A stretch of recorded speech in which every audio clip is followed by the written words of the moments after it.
નમસ્તે દર્શક મિત્રો, ફૂલછાપ ડિજિટલમાં ફરી એકવાર આપનું સ્વાગત છે। શેર બજારની આપણે ચર્ચા કરવા માટે દર અઠવાડિયે મળીએ છીએ અને દર વખતે આપણે શેર બજારની ચર્ચા કરતા સાથે WD ગેઇનની એક સરળ થિયરી હોય, સરળ પદ્ધતિ હોય એ પણ અહીં શીખીએ છીએ। તો હવેથી આપણે એ વિડીયો આપણે અલગથી બનાવવાના છીએ। તો જે લોકોને WD ગેઇનના કોઈ પણ ફોર્મ્યુલા અથવા તો એની કોઈ મેથડ શીખવામાં રસ હોય એ લોકો અલગથી આ કાર્યક્રમને જોઈ શકે, માણી શકે, એમાંથી કંઈક શીખી શકે એવા હેતુથી આપણે આ વિડીયો અલગથી બનાવવાનું હવેથી શરૂ કરીએ છીએ। તો આજે આપણે ફરી એક વખત WD ગેઇનની જે પાયાની વાત છે ત્યાંથી આખી આપણે ચર્ચા શરૂ કરવી છે।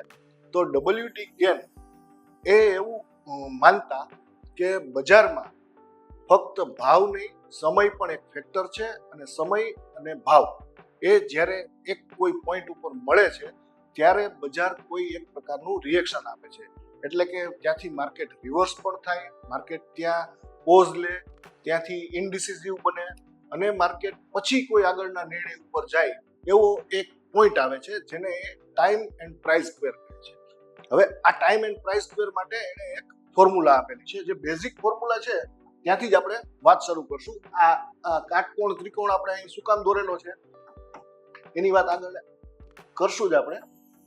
તો WD ગેઇનની થિયરીમાં જે પ્રાઇમરી કહેવાય એવું એક ફોર્મ્યુલા છે, એવું એક સૂત્ર એમણે પોતાના અનુભવોના આધારે, પોતાના અભ્યાસના આધારે એક સૂત્ર બનાવેલું છે।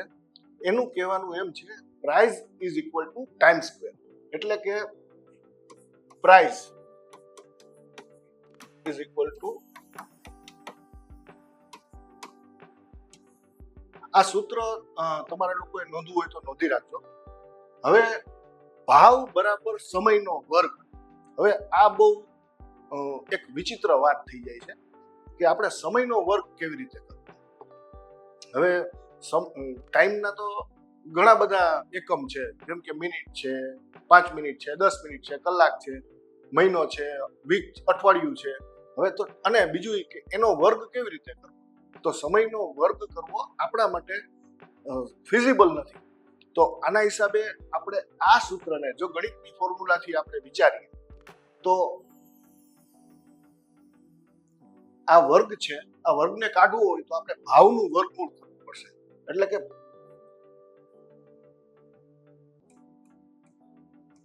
Price is equal to time.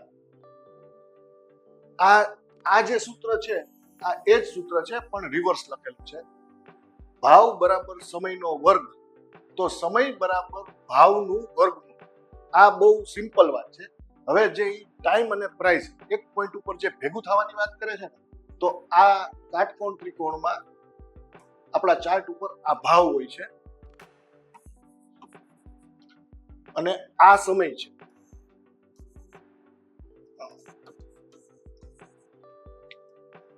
તો ભાવ અને સમય એ કયા એક પોઈન્ટ ઉપર મળે છે એને ટાઈમ પ્રાઇસ સ્ક્વેર કહે છે। હવે એ ટાઈમ પ્રાઇસ સ્ક્વેર શું છે, કેવી રીતે કેલ્ક્યુલેટ થશે, એને આપણે આગળ બીજા એક ચાર્ટ ઉપર જઈને એને આપણે તપાસશું। પણ અત્યારે આટલું યાદ રાખવાનું છે કે સમય બરાબર ભાવનું વર્ગમૂળ। હવે આનો આપણે ઉપયોગ કેવી રીતે કરવાનો છે, તો આપણે કોઈ પણ એક સ્ટોક અથવા કોઈ પણ એક ઇન્ડેક્સ એને લેવાનો છે અને એ ઇન્ડેક્સનો કે એ સ્ટોકનો જે ભાવ છે એનું આપણે વર્ગમૂળ કાઢશું। એ વર્ગમૂળમાં જે ફિગર આવશે એ ફિગરને આપણે ટાઈમનો એવો પોઈન્ટ માનશું કે જ્યાં પ્રાઇસ અને ટાઈમ એક થઈ શકે છે।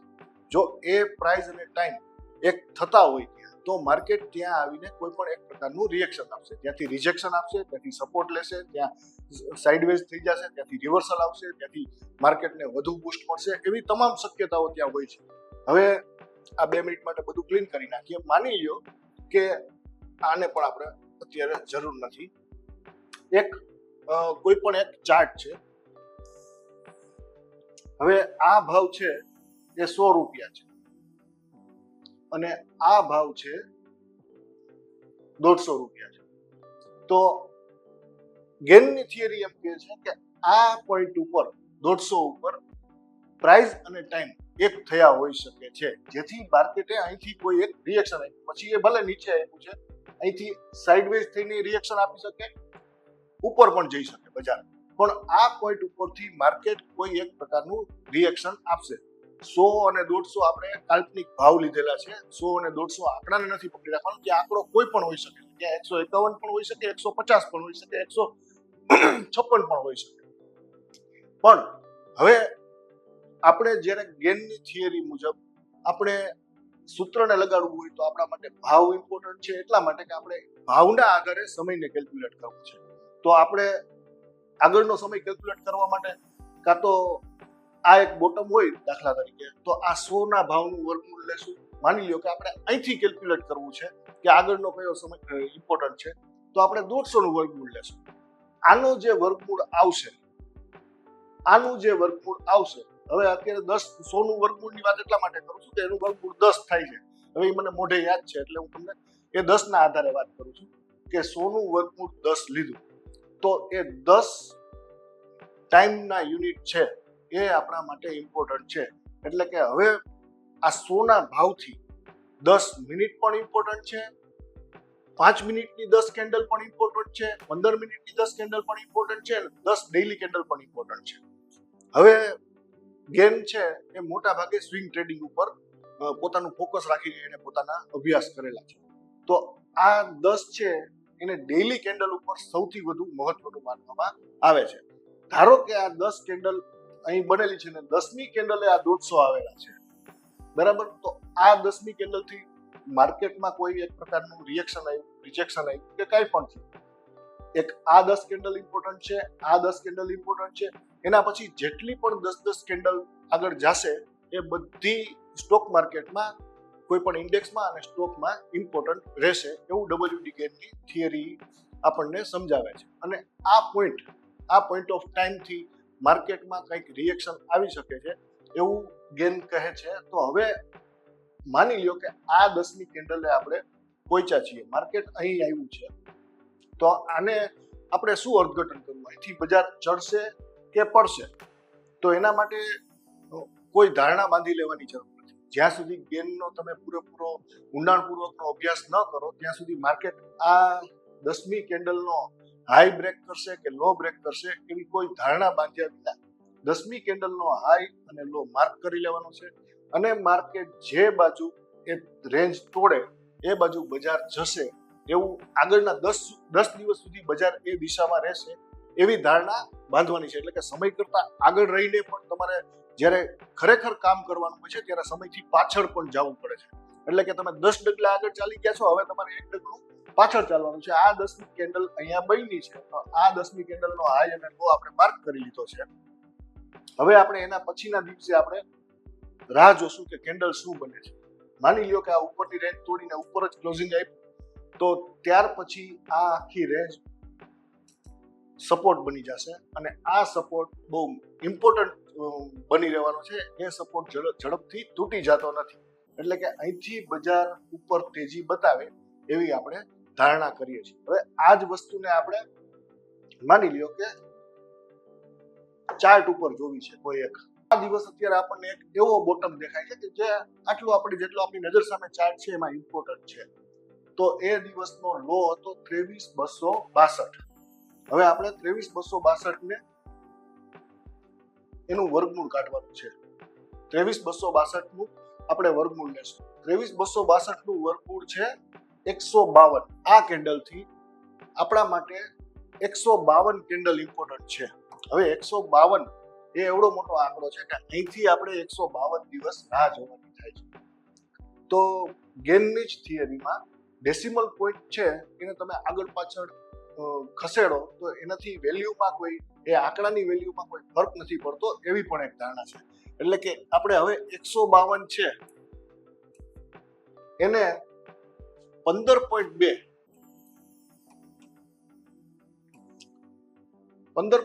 કન્સિડર કરશું તો પણ એ આંકડાની વેલ્યુમાં કોઈ ફરક નથી પડતો. આવું આપણને ગેનના તમામ પુસ્તકોમાં જોવા મળે છે. તો આ કેન્ડલથી 15મી કેન્ડલ આપણા માટે ઇમ્પોર્ટન્ટ છે. 1 2 3 4 5 6 7 8 9 10 11 12 13 14 અને 15 હવે જોઈ શકો છો આપણે ભૂતકાળમાં પણ ઘણી વખત ચર્ચા કરી છે અને અત્યારે પણ આપણે ફરીથી એ જ વાત ઉપર આવીએ છીએ કે ગેનની થિયરીમાં ±1 ડે આપણે કાયમ ધ્યાન રાખવાનું છે. આપણી કોઈ એક પ્રેશર ડેટ આવતી હોય તો એ જ દિવસે માર્કેટમાં રિએક્શન આવશે અથવા રિજેક્શન આવશે અથવા તો કોઈ પણ પ્રકારનું કાંઈ એની હલચલ બદલશે એવું જરૂરી નથી. એકાદ દિવસ આગળ પાછળ સામાન્ય રીતે થતું હોય છે. 15મી કેન્ડલ આ છે અને આ 14મી છે, તો 14મી કેન્ડલે આ બોટમ પછી આ બોટમ પણ 14મી કેન્ડલે બને. હવે આવું આપણને આ એક વખત દાખલો માની લો કે મેં પહેલેથી કેલ્ક્યુલેટ કરીને રાખ્યું છે અને અત્યારે આ તમને દેખાડું છું એવી વાત નથી. આપણે કોઈ પણ એક ટોપ અને બોટમ આ રીતે તમે જોઈ શકો છો કે જે આપણને વર્ગમૂળ મળશે. એટલે આ તો આપણે અત્યારે નિફ્ટી ઇન્ડેક્સની વાત કરીએ છીએ, કોઈ પણ એક સ્ટોકમાં પણ તમે તપાસી શકશો કે એના ભાવના વર્ગમૂળ પછી એ જે વર્ગમૂળ આવે છે એટલા દિવસો પછી માર્કેટમાં કોઈ એક પ્રકારની હલચલમાં ફરક આવ્યો હશે. હવે આને આપણે ફરીથી વાત કરીએ કે આ દિવસ 15મો છે, તો આ 15મા દિવસ પછી બજારને આપણે કેવી રીતે ટ્રેડ કરશું? તો આ 15મા દિવસના હાઈ અને લો આને આપણે માર્ક કરી રાખવાનો છે. હવે બજાર આને તોડી નાખે તો માર્કેટ આગામી પ્રેશર ડેટ સુધી બજાર નીચે રહી શકે છે એવી એક ધારણા સાથે તમારે તમારા ટ્રેડ પ્લાન કરવા જોઈએ. માની લો કે આ રેન્જને ઉપર તોડવામાં આવે તો બજાર ત્યાંથી ઉપર જશે અને આગળની પ્રેશર ડેટ સુધી બજાર એ દિશામાં રહી શકે છે એવી ધારણા સાથે આપણે ટ્રેડ પ્લાન કરવાના હોય છે.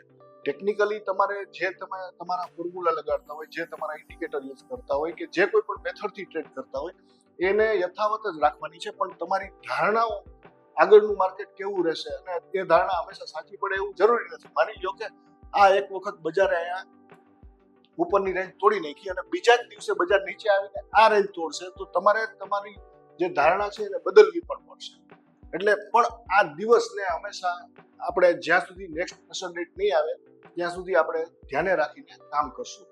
તો દર્શક મિત્રો, હું એવી આશા રાખું છું કે તમને આ મેથડ સમજમાં આવી હશે અને જો આમાં કાંઈ પણ પ્રશ્ન હોય તો તે તમે અમારી ચેનલમાં કોમેન્ટમાં પૂછી શકો છો અથવા તો આ વિડીયોને તમે ફરી એક વખત તમે જોઈ જશો તો તમે આસાનીથી સમજી શકશો કે આ શું વાત કરવામાં આવી છે.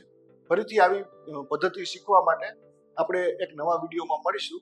ત્યાં સુધી ફૂલછાપની તમામ પ્લેટફોર્મ ઉપર તમામ ચેનલોને લાઇક, શેર અને સબસ્ક્રાઇબ કરતા રહેજો.